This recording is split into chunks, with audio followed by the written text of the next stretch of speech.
আসসালামু আলাইকুম। আজকের ক্লাসে সবাইকে স্বাগত। ফিজিক্সে ফার্স্ট পেপার এবং সেকেন্ড পেপার মিলে টোটাল 21টি চ্যাপ্টার আছে। তার মধ্যে ফার্স্ট পেপার আছে 10টি এবং সেকেন্ড পেপার আছে 11টি। তো ফিজিক্সের ক্ষেত্রে আজকে আমরা আলোচনা করব ফার্স্ট পেপারের ভেক্টর চ্যাপ্টারটি। ভেক্টর চ্যাপ্টারটি আলোচনার ক্ষেত্রে একটু আগে কিছু কথা বলে রাখি। আমরা চ্যাপ্টারটি করার সময় যেহেতু আমরা অ্যাডমিশন প্রিপারেশন নিচ্ছি, সো অ্যাডমিশনের ক্ষেত্রে ইঞ্জিনিয়ারিংয়ে কী কী টপিক পড়তে হবে এই চ্যাপ্টার থেকে, মেডিকেলে কী কী করতে হবে এবং ভার্সিটিতে কী কী প্রশ্ন এসে থাকে সেগুলো নিয়ে আমরা ফ্রিকুয়েন্টলি আলোচনা করব। এবং ক্লাসটি করার সময় আমি বলে দেব কোন টপিক থেকে মেডিকেলে প্রশ্ন আসে, কোন টপিক থেকে ইঞ্জিনিয়ারিংয়ের জন্য ইম্পর্ট্যান্ট, কোন টপিকটি আমার ভার্সিটির জন্য ইম্পর্ট্যান্ট। সো এভাবে যখন আমি পুরো চ্যাপ্টারটি স্টেপ বাই স্টেপ পড়ব, ইনক্লুডিং ইঞ্জিনিয়ারিং, ইউনিভার্সিটি এবং মেডিকেল অনুসারে, তখন দেখবে যে আমার পুরো চ্যাপ্টারটি খুব ভালোভাবে পড়া হয়েছে, সাথে আমি সব কিছু প্রিপারেশন নিতে পেরেছি। এখনও যেহেতু ইন্টার পরীক্ষা হয়নি বা বোর্ড পরীক্ষা এখনও বাকি আছে, তো আমরা বোর্ড পরীক্ষা বাদ দিয়ে কোনো কিছু চিন্তা করব না। তাহলে এই সবগুলো কিছু পড়ার মাধ্যমে আমাদের বোর্ড পরীক্ষার প্রিপারেশনও হয়ে যাবে, ইনক্লুডিং আমার এডমিশন প্রিপারেশনও হয়ে যাবে। এবং আমরা একই সাথে ইঞ্জিনিয়ারিংয়ের জন্য কী কী পড়তে হবে, মেডিকেলের জন্য কী কী পড়তে হবে এবং ভার্সিটির জন্য কী কী পড়তে হবে সে টপিকটির সম্বন্ধে ভালো ধারণা করতে পারবো। ভেক্টরটি চ্যাপ্টারটি যদি আমি কোশ্চেনগুলো অ্যানালাইসিস করি, ভেক্টর চ্যাপ্টারটি থেকে ইঞ্জিনিয়ারিং প্লাস ভার্সিটি, তুমি যদি ইঞ্জিনিয়ারিং এবং ভার্সিটি পড়তে চাও, প্রতি বছর এখান থেকে এমসিকিউতে মিনিমাম একটি করে প্রশ্ন আসে, ভার্সিটিতে মিনিমাম একটি করে প্রশ্ন এখান থেকে আসতে দেখা যায়। তার মানে বিগত বছর যেহেতু এসেছে, তার মানে সামনের বছরগুলোতে আসার পসিবিলিটি খুব বেশি। এবং ইঞ্জিনিয়ারিংয়ে এটার থেকেও রিটেন এবং এমসিকিউতে প্রায় প্রতি বছরই প্রশ্ন আসে।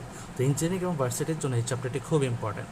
কারণ আমি মেডিকেলের প্রসঙ্গ যদি বলি, মেডিকেলের ক্ষেত্রে এই চ্যাপ্টারটি ইম্পর্ট্যান্ট, তবে ইঞ্জিনিয়ারিং প্লাস ভার্সিটির জন্য এত ইম্পর্ট্যান্ট না। কারণ আমি যদি কোশ্চেন অ্যানালাইসিস করি, ঠিক আছে, আমরা যেহেতু প্রথম চ্যাপ্টার হিসাবে এটা অবশ্যই পড়বো, সবগুলো চ্যাপ্টারই ইম্পর্টেন্স দিয়ে পড়বো, বাট আমার থেকে জানতে হবে আসলে মেডিকেল বা ভার্সিটি বা ইঞ্জিনিয়ারিংয়ে কী টাইপের প্রশ্নগুলো এসে থাকে, তাহলে আমি প্রিপারেশনটা খুব বেশি জোরদার করতে পারবো।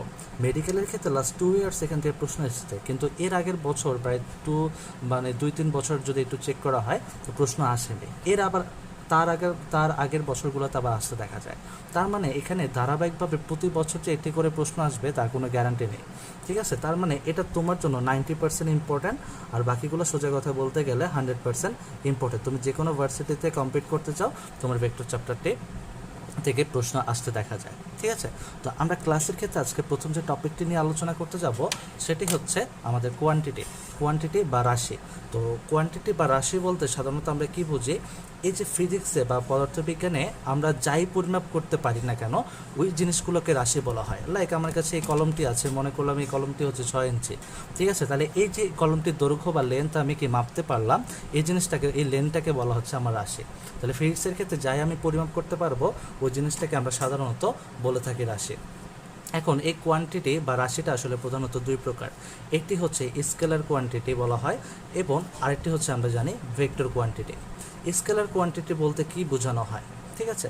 স্কেলার কোয়ান্টিটি বলতে বোঝানো হয় যে সকল কোয়ান্টিটি বা রাশির প্রকাশ করার জন্য শুধুমাত্র মানের প্রয়োজন, দিকের কোনো প্রয়োজন নেই, ওই সকল রাশিকে আমরা বলে থাকি স্কেলার রাশি। আর যে সকল রাশি প্রকাশের জন্য মান এবং দিক দুটোরই প্রয়োজন হয়, তাকে আমরা বলে থাকি হচ্ছে ভেক্টর রাশি। তাহলে স্কেলার জন্য শুধু মান থাকলেই হবে, কিন্তু ভেক্টরের জন্য তোমার মানের সাথে দিকটাও ইনক্লুড করতে হবে।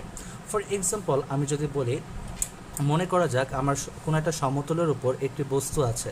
এখন এই বস্তুর উপর আমি 10 নিউটন বল প্রয়োগ করলাম, ঠিক আছে। কি বললাম, এই যে এই বস্তুটা ছিল, এই বস্তুটাকে আমি 10 নিউটন বল প্রয়োগ করলাম। তাহলে 10 নিউটন বল আমি যে বললাম বা ফোর্সটা যে বললাম, এটা আসলে কোন দিয়ে গেল? তাহলে আমরা জানি হচ্ছে যে কোনো বস্তুর মধ্যে ফোর্স ক্রিয়েট করলে কি হয়, বস্তুটির কিছু সরণ হয়, মানে অবস্থানের পরিবর্তন হয়। এখন এটা তো আমি এদিক থেকেও 10 নিউটন বল প্রয়োগ করতে পারি, আবার একটু খেয়াল করো এদিক থেকেও কিন্তু 10 নিউটন বল প্রয়োগ করতে পারি। আবার মনে করো হচ্ছে উপর থেকেও কিন্তু 10 নিউটন বল প্রয়োগ করতে পারি, এবং নিচ থেকেও আমি 10 নিউটন বল প্রয়োগ করতে পারি। তো স্পেসিফিকভাবে আমি যদি বলি যে দিক থেকে প্রয়োগ করি না কেন, আমার মানটা কিন্তু 10। তাহলে এই দেখো, এই যে আমি মানটা বললাম, এটা হচ্ছে একটা স্কেলার রাশি, মানটা হচ্ছে স্কেলার রাশি। কিন্তু আমি যদি বল বলতে চাই, ঠিক আছে, বল যদি বলতে চাই তাহলে আমাকে একটা স্পেসিফিক দিক দিতে হবে, কারণ এদিকে যদি আমি প্রয়োগ করি বস্তুটা এখান থেকে এদিকে সরে আসবে, ঠিক আছে। ঠিক একইভাবে এখানে এদিক থেকে যদি প্রয়োগ করি বস্তুটা এদিকে সরে যাবে, উপর থেকে প্রয়োগ করলে নিচের দিকে সরে আসবে, আবার নিচ থেকে গেলে বস্তুটি লিফটিং হবে বা উপরের দিকে চলে আসবে। তার মানে যে কোনো দিকে একটা নির্দিষ্ট দিকে প্রয়োগ করার ফলে বস্তুটার একটা নির্দিষ্ট দিকে সরণটা ঘটবে। যখন আমি ধরে নিলাম এই বস্তুটাকে এদিক বরাবর বল প্রয়োগ করার ফলে বস্তুটি একটা নির্দিষ্ট এ বিন্দু হতে বি বিন্দুতে আসলো, তাহলে এই দেখো এদিক বরাবর বলটা প্রয়োগ করার ফলে বস্তুটা কিন্তু ওই দিকে সরে আসলো। তাহলে বস্তুটা মনে করলাম হচ্ছে আমাদের এ থেকে বিতে চলে আসলো। তাহলে বস্তুটির যে অবস্থানের পরিবর্তন হলো এটা বোঝানোর জন্য আমাকে কি করতে হবে, ফোর্সের সাথে মানের সাথে তার দিকটাও দেখাতে হলো।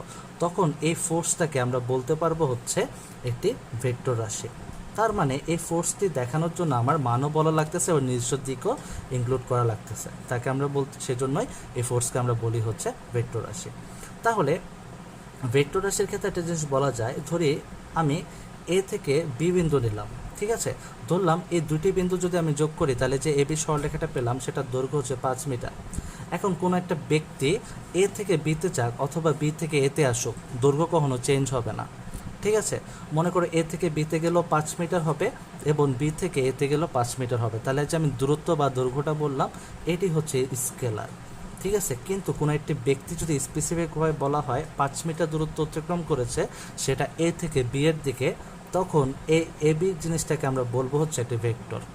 তার মানে সে এ থেকে বি এর দিকে 5 মিটার দৈর্ঘ্য অতিক্রম করলো, ঠিক আছে। তো একইভাবে বি থেকে এতে গেলে সে কী করবে, ওই 5 মিটার দূরত্ব অতিক্রম করবে কিন্তু তার দিকটি হবে বিপরীত দিকে। তো এখানে ভেক্টর রাশি প্রকাশ করার জন্য আমরা জানি মান এবং দিক দুটি জানার দরকার। এখন আসা যাক, এই যে আমরা দুটো জিনিস দেখলাম যে স্কেলার এবং ভেক্টর। তো স্কেলার বলতে আমরা বুঝতে পেরেছি এখন যে সকল রাশি প্রকাশের জন্য মান দরকার হয় কিন্তু দিকের কোনো প্রয়োজন নেই, তো সেটাকে আমরা বলতেছি স্কেলার রাশি। আর কথাটা হচ্ছে কীভাবে আমরা স্কেলার রাশিগুলো পেতে পারি। এখানে এসএস দ্বারা আমি বুঝাইতেছি বা এটা হচ্ছে স্কেলার। একটা স্কেলার রাশিকে তুমি যদি আরেকটা স্কেলার রাশি দিয়ে ভাগ করো বা ডিভাইড করো তখন কি হবে, তুমি একটা স্কেলার রাশি পাবে। যেমন তড়িৎ প্রবাহের ইকুয়েশন আমরা কি জানি, I = Q/T। এখানে কিউটি হচ্ছে চার্জ বা আধান এবং টি হচ্ছে সময়। একই সময়ে কতগুলো আধান প্রবাহিত হলো বা এক জায়গা থেকে আরেক জায়গায় ট্রান্সফার হলো সেটাকে আমরা বলতেছি তড়িৎ প্রবাহ। তাহলে হচ্ছে flowing of charge at unit time, সেটাকে আমরা বলতেছি ইলেকট্রিসিটি বা কারেন্ট ফ্লো বলে থাকি। তাহলে চার্জের একক হচ্ছে কুলম্ব হচ্ছে একটি স্কেলার কোয়ান্টিটি এবং টাইমও হচ্ছে একটি স্কেলার কোয়ান্টিটি। দ্যাটস ওয়াই একটাকে স্কেলার কোয়ান্টিটি ডিভাইড করলে আমার কি আসলো, একটা স্কেলার কোয়ান্টিটি আসবে। ঠিক একইভাবে আমি টার্মগুলো ইংলিশ ভার্সন যারা আছো তাদের জন্য টার্মগুলো ইংলিশে বলছি। আমরা তড়িৎ প্রবাহ বললাম, তারপর হচ্ছে কারেন্ট ফ্লো বা ইলেকট্রিসিটি বলতে পারো, এবং তড়িৎ বিভবকে বলা হয় ইলেকট্রিক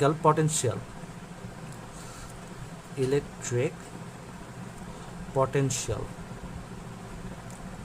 এটি হচ্ছে স্কেলার রাশি, ঠিক আছে। এখন তোমাদের কাজ হবে, তোমাদের একটি হোমওয়ার্ক হবে, তোমরা অবশ্যই এই যে আমি এরকমভাবে ইকুয়েশন করে দেখালাম, তাহলে S/S অর্থাৎ একটি স্কেলার রাশিটি ডিভাইড করলে যে এক্সাম্পলগুলো আছে লাইক হচ্ছে তড়িৎ প্রবাহ বা ইলেকট্রিক্যাল ফ্লো বা ইলেকট্রিক পটেনশিয়াল, এগুলোর ইকুয়েশন তোমরা আলাদা করে নোট খাতায় তুলবে এবং সবগুলোরই নোট খাতায় তুলবে। এখানে যতগুলো এক্সাম্পল আছে সবগুলোরই নোট খাতায় তুলবে ইনক্লুডিং ইকুয়েশন। তোমরা টাইপ করে লিখবে S/S লিখে তড়িৎ প্রবাহ I = লিখবে হচ্ছে Q/T। তাহলে তোমরা বুঝতে পারবে আসলে এটা স্কেলার কোয়ান্টিটি থেকে স্কেলার কোয়ান্টিটি ডিভাইড করা হলো। তাহলে এগুলো তোমাদের বুঝতে আরও ইজি হবে এবং পরবর্তীতে একসাথে তোমার ইকুয়েশনগুলো শেখা হয়ে গেল প্লাস হচ্ছে তোমার প্র্যাকটিস করা হয়ে গেল। এখন আসা যাক পরবর্তী ক্ষেত্রে S/S মাল্টিপ্লাই করলে, অর্থাৎ স্কেলার রাশিগুলো দুটি যদি স্কেলার রাশি আমি মাল্টিপ্লাই করি তাহলে আমি কি পাবো, একটি স্কেলার রাশি পাবো। লাইক হচ্ছে জড়তার ভ্রামক বা বলা হয় মোমেন্ট অফ ইনারশিয়া।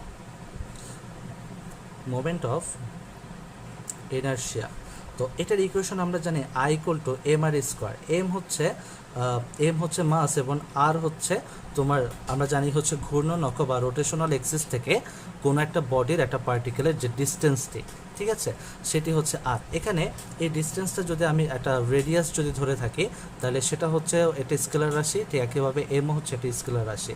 তাহলে যে আমি এই কোয়ান্টিটি যে প্রোডাক্টটি পেলাম সেটি হচ্ছে একটা স্কেলার রাশি। সো আমি এখানে বলতে পারি জড়তার ভ্রামক বা মোমেন্ট অফ ইনার্শিয়াও হচ্ছে একটি স্কেলার রাশি। তার মানে দুটি স্কেলার রাশি মাল্টিপ্লাই করলেও আমি কী পাবো, একটি স্কেলার রাশি পাবো। ঠিক একইভাবে আরেকটা জিনিস হচ্ছে ভি মানে হচ্ছে ভেক্টর, দুইটা ভেক্টর রাশি মাল্টিপ্লাই করলেও কিন্তু স্কেলার রাশি পাওয়া যায়। আমরা জানি এটা একমাত্র পসিবল হচ্ছে ডট প্রোডাক্টের ক্ষেত্রে।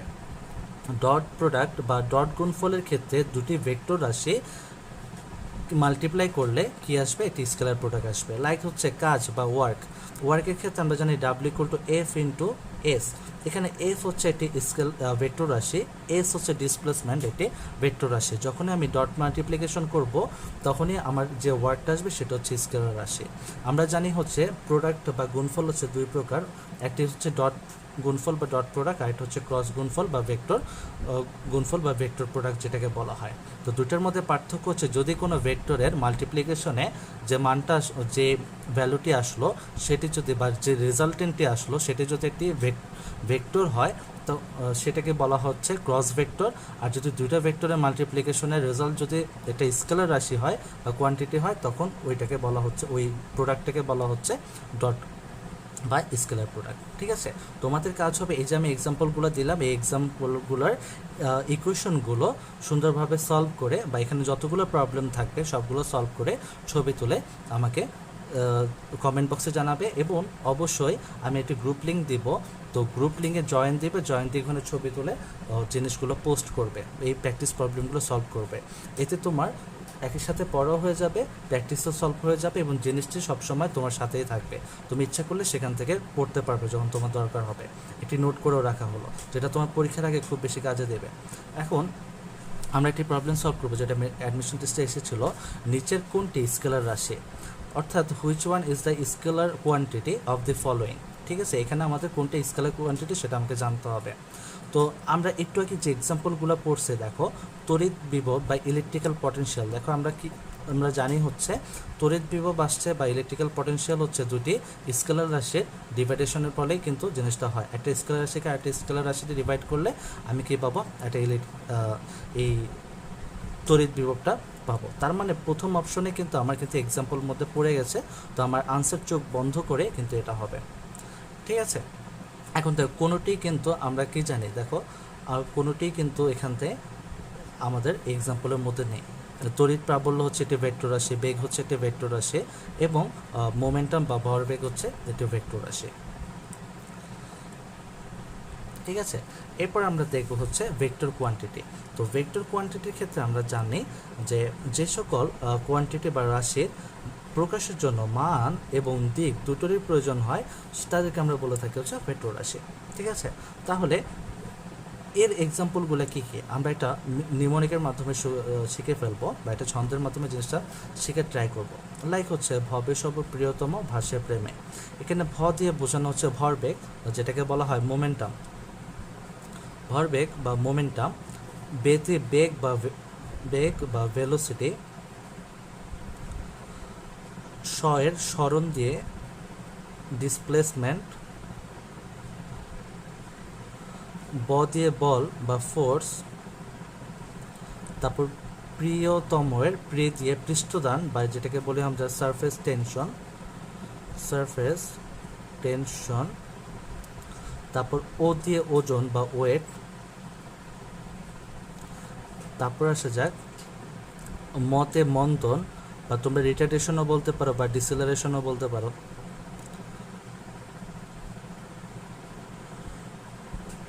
তারপর ভা দিয়ে ভ্রামক বা মোমেন্ট, তারপর শের সান্দ্রতা যেটাকে আমরা বলে থাকি ভিসকোসিটি, তারপর প্রে দিয়ে প্রাবল্য বা যেটাকে বলা ইন্টেন্সিটি। ঠিক আছে, এগুলো হচ্ছে সব ভেক্টর রাশির উদাহরণ। তো তোমাকে যদি এক্সামে চলে আসে যে নিচের কোনটি ভেক্টর রাশির এক্সাম্পল, তো তুমি এই ছন্দের মাধ্যমে মনে রেখে আনসারটি করতে পারবে। এখন দেখা যাক এখন আমরা দেখব হচ্ছে আসলে কীভাবে আমরা কোনো একটা ভেক্টর রাশি পেতে পারি। একটা ভেক্টর রাশিকে যদি একটা স্কেলার রাশি দিয়ে তুমি ডিভাইড করো তাহলে কী পাবে, একটি ভেক্টর রাশি পাবে। যেমন মনে করা যাক, আমি এখানে এক্সাম্পল দিয়েছি পৃষ্ঠটান বা সারফেস টেনশন, বেগ ভেলোসিটি, তারপর হচ্ছে তড়িৎ প্রাবল্য মানে হচ্ছে ইলেকট্রিক্যাল ইন্টেন্সিটি, মহাকর্ষীয় প্রাবল্য মানে হচ্ছে গ্র্যাভিটেশনাল ইন্টেন্সিটি। এই সবগুলোকে কিন্তু একটা ভেক্টর রাশিকে যদি তুমি একটা ভেক্টর রাশিকে যদি একটা স্কেলার রাশি ডিভাইড করো তখনই তুমি এই জিনিসগুলো পাবে। লাইক বেগের ক্ষেত্রে আমরা কি জানি, ভি ইকুয়ালস টু হচ্ছে এস বাই টি, অর্থাৎ ইউনিট টাইমের মধ্যে তোমার ডিসপ্লেসমেন্টটাই হচ্ছে বেগ বা ভেলোসিটি। তাহলে এখানে এস বা ডিসপ্লেসমেন্ট হচ্ছে এটি ভেক্টর রাশি এবং টি হচ্ছে এটি স্কেলার রাশি। তাহলে আমার ফাইনাল রেজাল্টটা আসলে ভেলোসিটি একটা কি ভেক্টর রাশি। এখনও তোমাদের কাজ হচ্ছে এই যে যতগুলো আমরা এক্সাম্পল পেলাম তা এক্সাম্পলগুলোর ইকুয়েশনগুলো সুন্দরভাবে লিখে পোস্ট করা। ঠিক একইভাবে একটা ভেক্টর রাশি থেকে একটা ভেক্টর রাশিকে যদি একটা স্কেলার রাশিতে মাল্টিপ্লাই করি, আর একটু যদি স্পেসিফিকভাবে বলতে হয়, একটা স্কেলার রাশিকে যখন আমি একটা ভেক্টর রাশিতে কনভার্ট করব তখন কি করব, একটা স্কেলার রাশির সাথে একটা ভেক্টর রাশি মাল্টিপ্লাই করে দেব, তখন কিন্তু একটা ভেক্টর রাশি পেয়ে যাব। এবং এই প্রসেসটা আমরা হয়তো পরবর্তীতে আমরা পড়বো বা আমরা অনেকেই জানি, এই জিনিসটাকে বলা হয় গ্র্যাডিয়েন্ট। গ্র্যাডিয়েন্টের আসলে মেন কাজ হচ্ছে একটা স্কেলার ফ্যাক্টরকে বা একটা স্কেলার ফিল্ডকে ভেক্টরে কনভার্ট করা, ইনক্লুডিং বা multiplying in a vector field. তার মানে একটা ভেক্টর রাশির সাথে যদি আমি একটা স্কেলার রাশি মাল্টিপ্লাই করি তাহলে আমি কী পাবো, একটি ভেক্টর রাশি পাবো। যেমন মনে করা যাক আমরা হচ্ছে ভরবেগ নেব বা মোমেন্টাম নেব। আমরা পি ইকুয়াল টু কী জানি, এম ভি, মাস এবং ভেলোসিটি মাল্টিপ্লিকেশনটাই হচ্ছে ভরবেগ বা মোমেন্টাম। তাহলে এম হচ্ছে একটা স্কেলার রাশি এবং ভি হচ্ছে একটা ভেক্টর রাশি। তাহলে এতে মাল্টিপ্লিকেশনে যে রাশিটা আসলো পি সেটা হচ্ছে একটা ভেক্টর রাশি। ঠিক আছে, একইভাবে দুইটি ভেক্টরকে যদি আমি মাল্টিপ্লাই করি তাহলে হচ্ছে আমরা কী পাবো, একটা ভেক্টর রাশি পেতে পারি। তোমাদের আমি ফার্স্টে বলেছিলাম দুইটা ভেক্টর রাশির মাল্টিপ্লিকেশন দুই প্রকার, একটা হচ্ছে ডট প্রোডাক্ট আর একটি হচ্ছে ক্রস প্রোডাক্ট। ডট প্রোডাক্টের ফলে একটা স্কেলার মান পাবো, যেটা আমরা আগে বলেছি, সেটা যেমন কাজের ক্ষেত্রে পেয়েছি। আর দুইটা ভেক্টরের মাল্টিপ্লিকেশনে যদি কোনো একটা ভেক্টর রাশি পাই তখন সেটাকে আমরা বলবো, ওই প্রোডাক্টটাকে বলবো হচ্ছে ক্রস প্রোডাক্ট। তাহলে ক্রস প্রোডাক্টের ফলে কিন্তু এই জিনিসগুলো পাওয়া যায়, লাইক হচ্ছে টর্ক। ঠিক আছে, বা টর্ক বা এটাকে রোটেশনাল ফোর্সও বলা হয়। রোটেশনাল ফোর্স আমরা টাউ ইকুয়াল টু জানি হচ্ছে এফ ইন্টু আর, যেখানে এফ হচ্ছে এটিকে স্কেলার ভেক্টর রাশি এবং আর হচ্ছে এটি রেডিয়াস ভেক্টর, সেটি হচ্ছে এটি ভেক্টর রাশি। তো দুইটার মাল্টিপ্লিকেশনে যে একটি ভেক্টর প্রোডাক্ট আসলো টর্ক, সেটি হচ্ছে একটি ভেক্টর রাশি। ঠিক আছে, তার মানে এই কতগুলো প্রসেসের মাধ্যমে আমরা ভেক্টর কোয়ান্টিটিগুলো পেতে পারি। তো তোমাদের কাজ হচ্ছে এই সবগুলো ইকুয়েশন সিরিয়াল বাই নোট আকারে তৈরি করা। এবার দেখি আমরা একটা ভেক্টর রাশিকে কীভাবে প্রকাশ করা হয়। মনে করা যাক কোনো একটা বিন্দু থেকে কোনো একজন ব্যক্তি যাত্রা শুরু করে এই বিন্দু দিয়ে গেল। তো যেখান থেকে যাত্রা শুরু করলো সেটার আমি নাম দিলাম হচ্ছে ও, আর যেখানে উনি থামলেন তার নাম দিলাম হচ্ছে এ। তাহলে যেখান থেকে যাত্রা শুরু করলো ওটাকে আমরা বলতেছি আদি বিন্দু বা ইনিশিয়াল পয়েন্ট।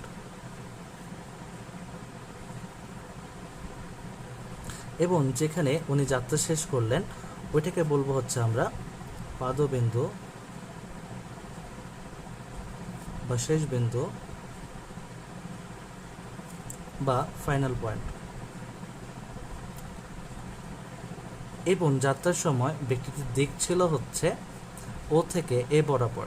তাহলে এই যে আমি যাত্রা করলাম ও থেকে এ এর দিকে, বা কোনো ব্যক্তি যখন যাত্রা করলেন তাহলে এই যে ও এ যে একটা উৎপন্ন হলো এর একটি নিশ্চিত দৈর্ঘ্য বা লেন্থ থাকবে, তাহলে একটি নিশ্চিত ডিস্টেন্স তিনি কাভার করেছেন এবং একটি নিশ্চিত দিকে কাভার করেছেন। তাহলে টোটাল ফিল্ডটি হলো একটি ভেক্টর ফিল্ড। তাহলে এই জিনিসটাকে এভাবে প্রকাশ করা হয়। তাহলে আমার আদিবিন্দু ছিল হচ্ছে ও এবং ফাইনাল পয়েন্ট ছিল হচ্ছে এ, এবং তার উপর আমি যদি একটা তীর চিহ্ন দিয়ে দিই এটি হচ্ছে একটি ভেক্টর সাইন বোঝানো হয়। ঠিক আছে, এখান থেকে আরেকটা জিনিস বোঝানো হয়, ব্যক্তিটি ও বিন্দু থেকে যাত্রা শুরু করে এ বিন্দুতে থামলেন, অর্থাৎ তার দিকটি হচ্ছে ও থেকে এ এর দিকে, বা এটি স্পেসিফাই বললে ওই ভেক্টরটির আদি বিন্দু ছিল হচ্ছে ও এবং ফাইনাল পয়েন্ট ছিল হচ্ছে এ। তাহলে কোনো একটা ভেক্টরকে আমরা সাধারণত উপরে তীর চিহ্ন দ্বারা প্রকাশ করা হয়। তাহলে আমরা কয়ভাবে, এখন প্রশ্ন আসতে পারে আমরা কিভাবে কোনো একটা ভেক্টর রাশিকে প্রকাশ করতে পারি। একটি হচ্ছে যেটা আমি দেখলাম, একটি হচ্ছে গ্রাফের মাধ্যমে, চিত্রের মাধ্যমে, চিত্র বা গ্রাফ বলা হোক না কেন, গ্রাফের মাধ্যমে বা স্ট্রেট লাইন বা সরলরেখার মাধ্যমে আমি প্রকাশ করতে পারি। ঠিক আছে, আরেকটি হচ্ছে আমি সিম্বলের মাধ্যমে। সিম্বল যেমন এখানে আমি ও এর দ্বারা একটা সিম্বল প্রকাশ করতেছে বা তীরচিহ্ন দ্বারা একটা তীরচিহ্ন প্রকাশ করতেছে, যেটা দ্বারা আমি বুঝতে পারবো ও বিন্দু থেকে কোনো একটি ব্যক্তি এ বিন্দুর দিকে গেছে এবং একটি নিশ্চিত দূরত্ব অতিক্রম করেছে, এটা একটা ভেক্টর বোঝানো হয়। ঠিক আছে, তাহলে চিত্রের মাধ্যমে প্রকাশ করা হয় সাধারণত একটি সরলরেখার মাধ্যমে। অর্থাৎ আমরা জানি সবসময় ভেক্টর রাশিটির দিকটি হচ্ছে আদি বিন্দু থেকে প্রান্তবিন্দু বা হচ্ছে শেষ বিন্দুর দিকে। ঠিক আছে, এবং আরেকটা কথা বলে রাখা ভালো, এই যে আমি সিম্বলের মাধ্যমে প্রকাশ করলাম বা চিহ্নের মাধ্যমে প্রকাশ করলাম, এটা সাধারণত চারভাবে প্রকাশ করা যায়। একটি হচ্ছে কোনো একটা মানের উপর আমি যদি ভেক্টর তীর চিহ্ন দিই তাহলে সেটা একটি ভেক্টর রাশি বোঝায়, অথবা ভেক্টর রাশিটির নিচে যদি একটি দাগ চিহ্ন দিই সেটাও কিন্তু একটা ভেক্টর রাশি বোঝায়, অথবা আমি যদি ভেক্টর রাশিটিকে একটু গাঢ় করে লিখি বা ইতালিক হরফে লিখি সেটাও কিন্তু একটা ভেক্টর রাশি বোঝায়, অথবা আমি যদি কোনো একটা রাশির উপর লাইক হচ্ছে এ হচ্ছে একটা ভেক্টর, আমি যদি একটি এভাবে চিহ্ন দিই বা ক্যাপ বা টুপি চিহ্ন, এই চিহ্নটার নাম আমরা সবাই জানি, ক্যাপ বা টুপি চিহ্ন দিই, সেটা কিন্তু একটা ভেক্টর রাশি বোঝায়, যেটা সাধারণত একক ভেক্টরের ক্ষেত্রে ইউজ করা হয়। ঠিক আছে, তাহলে এই চার ধরনের মাধ্যমে সাধারণত কোনো একটা ভেক্টর রাশিকে প্রকাশ করতে হয়। তাহলে ও এ যদি কোনো একটা ভেক্টর রাশি হয় তাহলে আমরা কি বুঝবো? অবশ্যই তার দুইটা জিনিস থাকবে, একটি হচ্ছে মান এবং আরেকটি হচ্ছে দিক। এখন প্রশ্নটা হলো দিকটা আসলে কতভাবে প্রকাশ করা যায়? তীর চিহ্নভাবে প্রকাশ করা যায়, নিচে দাগ চিহ্ন দিয়ে প্রকাশ করা যায়, অথবা গাঢ় করে দেওয়া যায়, অথবা হচ্ছে টুপি দিয়ে দেওয়া যায়। ঠিক আছে, এর মাধ্যমে আমরা প্রকাশ করতে পারি। এখন কথাটা হচ্ছে মানটা আমরা কী দ্বারা প্রকাশ করব? মানটা প্রকাশ করার জন্য আমার যে ভেক্টর রাশিটা আছে ওই ভেক্টর রাশির দুই পাশে পরম মান বা মডুলাস দিয়ে ওই ভেক্টর রাশির মানটা প্রকাশ করা হয়। অথবা শুধুমাত্র তীরচিহ্ন না দিয়ে আমি যদি শুধুমাত্র ওপি লিখতাম অথবা ও এ লিখতাম, আমি যদি এখানে ও এ লিখতাম তাহলে এটা দ্বারাও তার মানটা প্রকাশ করা হয়। তাহলে মান প্রকাশের সময় তার কোনো ভেক্টর সাইন থাকবে না। এভাবে কোনো একটা ভেক্টর রাশিকে সাধারণত প্রকাশ করা হয়।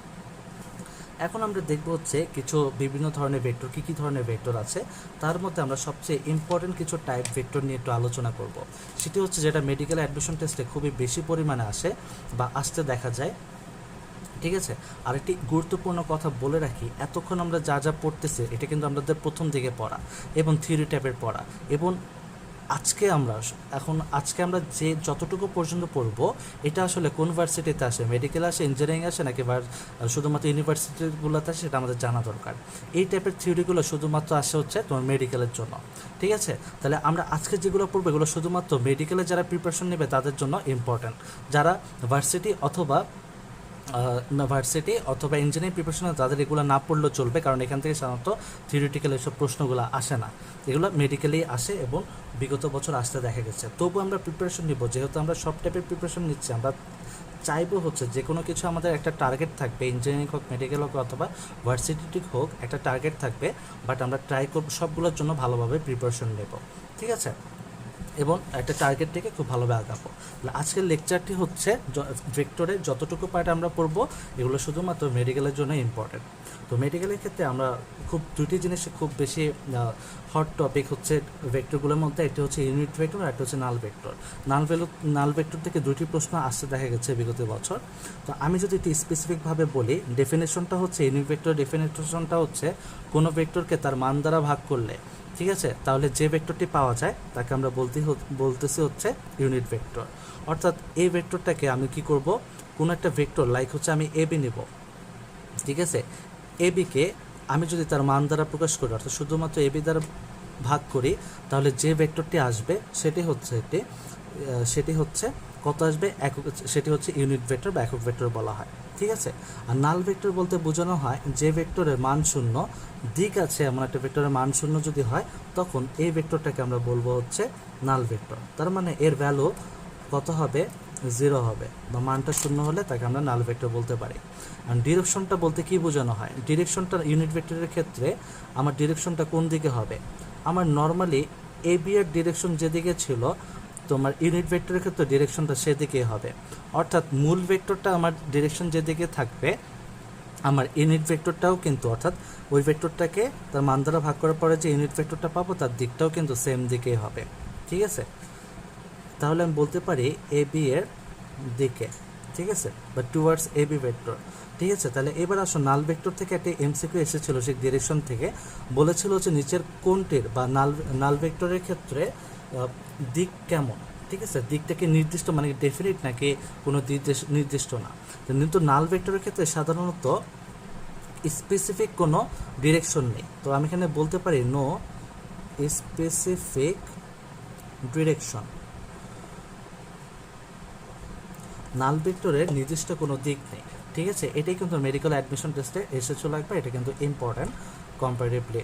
ঠিক আছে, এবার আসো ডেরিভেশন, এটাকে আমি কিভাবে ডিরাইভ করতে পারি, অর্থাৎ ইউনিট ভেক্টরকে কীভাবে পাওয়া যায়। যদি কোনো একটা ভেক্টরকে আমি এভাবে বলতে পারি, কোনো একটা ভেক্টরকে তার মান দিয়ে ভাগ করলে আমরা সাধারণত ইউনিট ভেক্টর এ পেয়ে থাকি।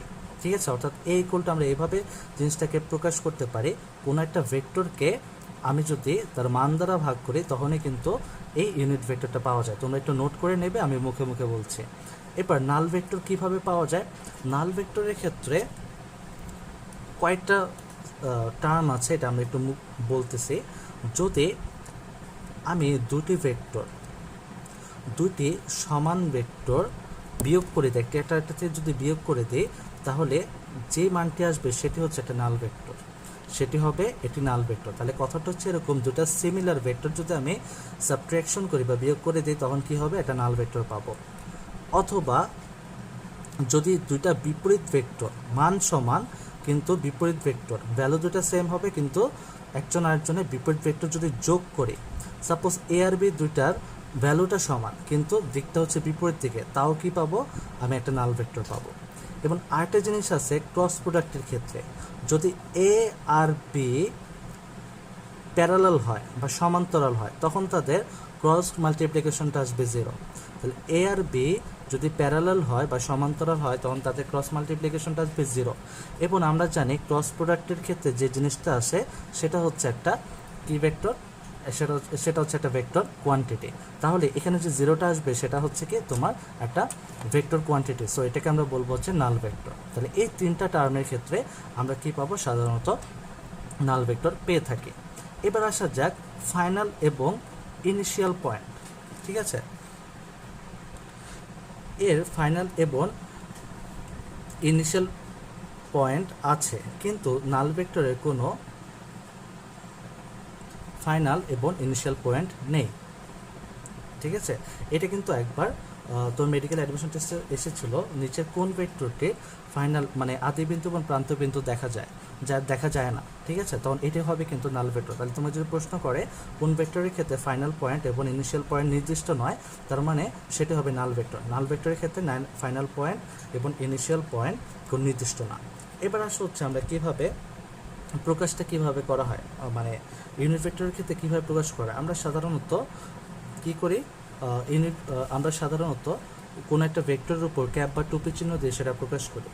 আর নাল ভেক্টরের ক্ষেত্রে 0-র নিচে সাধারণত নিচে একটা দাগ দিয়ে তোমার একটা নাল ভেক্টর প্রকাশ করা হয় বা এটাকে হিসাব করা হয়। ঠিক আছে, তাহলে এই যে ইউনিট ভেক্টর এবং নাল ভেক্টরের আমরা একই সাথে অনেকগুলো ইনফরমেশন জানলাম, সাথে দুইটার পার্থক্য জানলাম। একটা জিনিস সবসময় খেয়াল রাখবে, মেডিকেল অ্যাডমিশন টেস্টে খুব বেশি কমন কোশ্চেন আসে কিসে থেকে, ডেফিনেশন বা সংজ্ঞা, সেকেন্ড হচ্ছে এক্সাম্পল,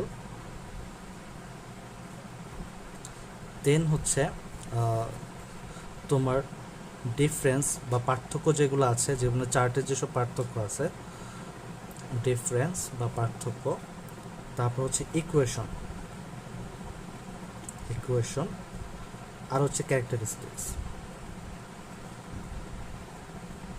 তুমি যে কোনো সাবজেক্ট দাও, তুমি যদি এই কয়েকটা জিনিস খুব ভালোভাবে পারো, কোনো ডেফিনেশন, ইকুয়েশন, সাথে এক্সাম্পল, ক্যারেক্টারিস্টিক্স যেমন ডিফারেন্স, তুমি যদি খুব ভালোভাবে এই জিনিসগুলো পড়ো, তাহলে এখান থেকে তোমার মেডিকেল অ্যাডমিশন টেস্টে 70 থেকে 80% কোশ্চেনে কিন্তু আসে এখান থেকে। তুমি চাইলে তুমি বিগত বছরের কোশ্চেনগুলো অ্যানালাইসিস করে দেখতে পারো, আর 70 থেকে 80% কোশ্চেন আসে হচ্ছে শুধুমাত্র এই টার্মগুলো থেকে, ছোটোখাটো কিছু ম্যাথ ছাড়া সব কিছু এগুলোর থেকে ম্যাক্সিমাম ক্ষেত্রে আসে। সো এই টাইপের জিনিসগুলো আমরা কখনোই মেডিকেলের জন্য ছাড় দেবো না। এরপর আসা যাক আমাদের পরবর্তী একটা টপিক। ঠিক আছে, এবং লাস্ট 2 টপিকস আছে, এটাই আমাদের লাস্ট আজকের জন্য।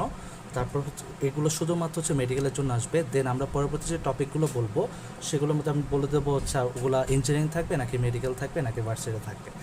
সেজন্য আজকে যেহেতু শুধুমাত্র এগুলো মেডিকেলের উপর, সেজন্য আমি এতটুকুই দেখাচ্ছি স্পেসিফিকভাবে, ঠিক আছে। এবার আসো সমজাতীয় ভেক্টরের ক্ষেত্রে, মনে করো আমি এটা দ্বারা কী বোঝাতে চাচ্ছি, মানে সমজাতীয় বা সিমিলার ভেক্টরগুলোর মধ্যে কী কী জিনিস দেখা যায়। মনে করো দুটি ভেক্টর আছে, সমজাতীয় দুটি ভেক্টর কখন হবে একটু খেয়াল করো। দুটি ভেক্টরের মান সমান কিন্তু দিক যদি বিপরীত হয়, তখন ওই টাইপের সিমিলার ভেক্টরকে আমরা বলি হচ্ছে বিপরীত ভেক্টর, বা যেটাকে বলা হয় তোমার অপোজিট ভেক্টর অনেকে বলে থাকে, অথবা নেগেটিভ ভেক্টরও বলে থাকে। তাহলে দুটি সিমিলার ভেক্টরের মান সমান যদি হয়, অর্থাৎ ভ্যালু যদি সেম হয় কিন্তু ডিরেকশন যদি অপোজিট হয়, তখন ওই দুটা ভেক্টরকে তুমি কী বলবে, বিপরীত ভেক্টর বলবে, ঠিক আছে। এখন আমি যদি অন্যভাবে বলি, তোমার ডিরেকশন সেম দিকে হবে, ঠিক আছে, কিন্তু মানটা যদি একটা বিপরীত হয়, লাইক যদি একটার ক্ষেত্রে হয় 5, আর মনে করো একটা ভেক্টরের ক্ষেত্রে ভেক্টরের ক্ষেত্রে বললাম 5 এবং ভেক্টরের ক্ষেত্রে ভ্যালুটা হয়ে যাবে 1/5। দেখো একটা ভ্যালু কি বিপরীত না, তখন ওই টাইপের ভেক্টরটাকে বলবো একজন আরেকজনের বিপরীত ভেক্টর, বা যেটাকে বলা হয় রিসিপ্রোকাল ভেক্টর, ঠিক আছে। তাহলে সিমিলার ভেক্টরগুলোর মধ্যে মান যদি সমান কিন্তু দিক বিপরীত হলে তোমাকে অবশ্যই বলতে হবে সেটা অপোজিট বা বিপরীত ভেক্টর, এবং দিক সেম কিন্তু তোমার যদি ভ্যালুটা বিপরীত হয় বা রেসিপ্রোকাল হয়, তখন সেটাকে আমরা রেসিপ্রোকাল ভেক্টর বলবো। ঠিক সিমিলার ভেক্টরগুলোর যদি মান যেটাই হোক দিক যদি সেম হয়, তখন সেটাকে আমরা বলবো হচ্ছে সদৃশ বা লাইক ভেক্টর। এবং যদি মান দিক মানে মান অসমান, দিক যদি বিপরীত হয়, তখন ওই টাইপের ভেক্টরটাকে বলবো হচ্ছে আমরা আনলাইক বা বিসদৃশ ভেক্টর। কি বলবো, আনলাইক বা বিসদৃশ ভেক্টর। এবার আসা যাক আমাদের লাস্ট টপিকের ক্ষেত্রে। আমি বলেছি সম বা ইকুই, মানে হচ্ছে সমান টাইপের কিছু জিনিস প্রায় সবসময় প্যাচ লাগে। তো আমি বলি এখানে যদি এখন আমি সিরিয়াল বাই 3টে টপিক নিয়ে আলোচনা করতেছি। সম জিনিসটা প্রায় থাকে, সেটা হচ্ছে সমভেক্টর, সমরেখ এবং সমতলীয়র ক্ষেত্রে। এটা আমি একটু ইংলিশ টার্মটা বলতেছি, হয়তো বলা যেতে পারে এটা ইকুয়াল ভেক্টর, বা এটাকে অনেকে সেম ভেক্টর বলে। আর এটা হচ্ছে ইকুইলেটারাল বা সমলেখ, মানে একই লাইনের উপর দুটা ভেক্টর অবস্থিত বা প্যারালালি থাকে। আরেকটা হচ্ছে ইকুইপ্ল্যানার, মানে সমতুল্য, সেম প্লেনের মধ্যে যদি এক বা একাধিক ভেক্টর থাকে। তাহলে দেখো সম বলতে যদি একাধিক ভেক্টর দুটি সমান মান এবং দিক যদি সমান হয়, দুটি ভেক্টরের মান এবং দিক অর্থাৎ ভ্যালু এবং ডিরেকশন যদি সমান হয়, তখন একজন আরেকজন কী হবে, সমভেক্টর আমরা বলবো। ঠিক একইভাবে সেম রেখা বরাবর যদি এক বা একাধিক ভেক্টর থাকে, অথবা দুটো ভেক্টরের ডিরেকশন সেম বাট তারা প্যারালালি আছে, তখন ওই ভেক্টরকে আমরা ইকুইলেটারাল অথবা সমভেক্টর বলবো, ঠিক আছে। এবং যদি এক বা একাধিক বা অনেকগুলো ভেক্টর যদি মনে করো কোনো একটা সেম প্লেনের মধ্যে আছে বা একই সমতলে যদি কাজ করে, ঠিক আছে, তখন সেটাকে আমরা বলবো হচ্ছে ইকুইপ্ল্যানার বা সমতলীয় ভেক্টর। তাহলে এই জিনিসগুলো খুব ভালোভাবে আমাদের খেয়াল করতে হবে, গুরুত্বপূর্ণ এই টপিকগুলো। এই দুইটা টাইপের জিনিসগুলো অনেক সময় ঝামেলা থাকে, যে সমজাতীয় বা সিমিলার ভেক্টরগুলোর মধ্যে কখন কি হয়। এমসিকিউতে প্রায় সময়, যেহেতু মেডিকেলে প্রায় কিছু পেঁচানো টপিক দিয়ে থাকে এমসিকিউ, তো এগুলো একটু খেয়াল করতে হবে। আশা করি তোমাদের এগুলো অনেক এমসিকিউতে প্যাচগুলো খুলতে বা সতর্ক করতে অনেক বেশি সুবিধা হবে। তো এই জিনিসগুলো একটু খেয়াল রাখবে এমসিকিউ আনসারের ক্ষেত্রে।